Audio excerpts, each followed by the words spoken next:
Baiklah, kita lanjut ke macam-macam metode pengajaran yang kedua, yaitu macam-macam metode pengajaran Al-Quran hadis.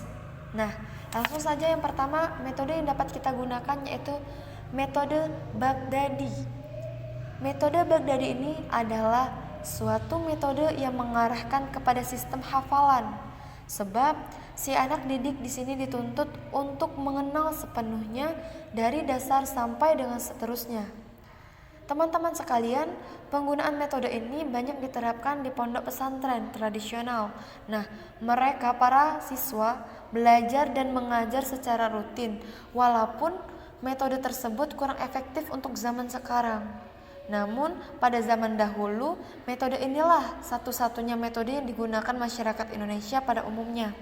Oleh karena itu, keefektifan metode ini tempo dulu memberi andil yang sangat besar sekali bagi pengembangan ilmu-ilmu agama. Kemudian untuk yang kedua yaitu metode Iqra. Nah, metode ini menekankan langsung pada latihan membaca yang dimulai dari tingkat yang paling sederhana, tahap demi tahap sehingga sampai pada tahap yang paling sempurna. Pembelajaran pada metode ini lebih cenderung kepada ingatan huruf sehingga tidak perlu menghafal. Metode ini juga dikemukakan pada tahun 1990 di kota Yogyakarta yang dipelopori oleh seorang ulama yang bernama As'ad Hamam. Sekarang metode ini diterapkan hampir semua lembaga pendidikan terkhusus di Indonesia. Lanjut yang ketiga yaitu metode ceramah. Nah, metode ceramah ini yaitu metode yang di dalam pendidikan di mana cara penyampaian materi pada anak didik dengan cara penerangan dan penafsiran secara lisan. Dan metode ceramah ini tepat digunakan apabila akan menyampaikan bahan atau materi pada orang yang banyak. Kemudian yang keempat, metode tanya jawab. Nah, metode tanya jawab ini menyampaikan pelajaran dengan jalan guru mengajukan pertanyaan dan murid menjawab. Metode tanya jawab ini tepat digunakan untuk merangsang anak peserta didik agar perhatiannya terarah kepada masalah yang sedang dibicarakan.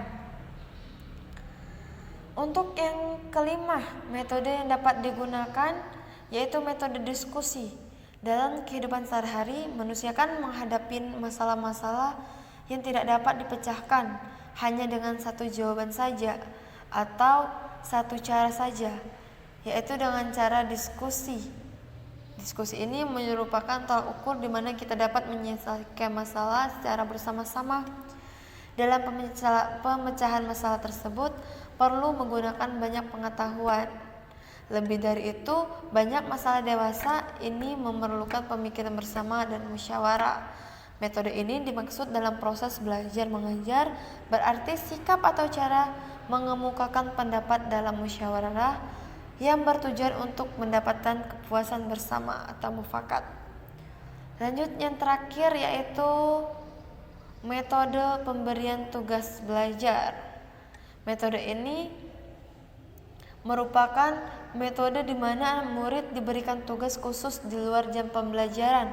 Dalam pelaksanaan metode ini, anak-anak dapat mengerjakan tugasnya tidak hanya di rumah tapi juga dapat di perpustakaan, di ruang praktikum dan tempat lain sebagainya. Untuk dapat mempertanggungjawabkan kepada gurunya dalam pelajaran Al-Quran hadis, sering juga digunakan metode ini terutama hal-hal yang praktis. Nah, mungkin ini untuk metode Al-Quran dan hadis.